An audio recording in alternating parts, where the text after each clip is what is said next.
Salut à toi. Alors hier c'était mon anniversaire et c'est le premier jour que j'ai passé depuis le début du confinement à être saoulée par l'enfermement quoi. Alors je dis que c'est le premier jour parce que bon bah j'ai un jardin donc je fais partie de ceux qui sont quand même pas trop touchés sachant qu'il y a personne qui est malade autour de moi et que je peux travailler à la maison et que mes enfants sont pas encore ont pas de devoirs lourds.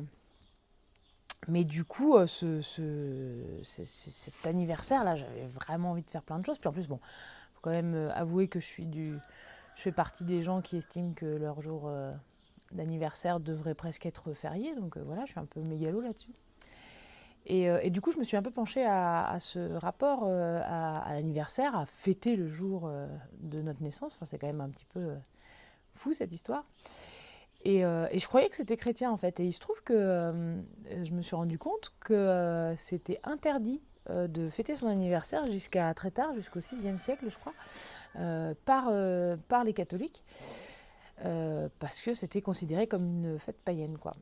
Et donc, à la base, l'anniversaire, c'était fait pour, en fait, pas célébrer du tout la personne qui était née, mais faire en sorte que l'espèce de Dieu qui était censé l'accompagner de sa naissance à sa mort, euh, puisse être remercié et fêté, célébré, pour qu'il continue à aider la personne qui l'accompagnait, quoi.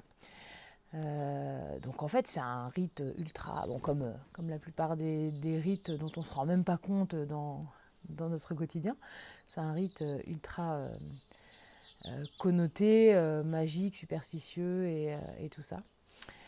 Bref, j'ai quand même soufflé mes bougies, on a éteint la lumière, on a chanté joyeux anniversaire, tout ça. Voilà, la journée s'est pas si mal passée, mais bon, du coup, dans ce contexte-là, je suis quand même plutôt contente que le 8 avril soit terminé. Voilà, et ben je vous dis à plus tard pour une vidéo. Ciao.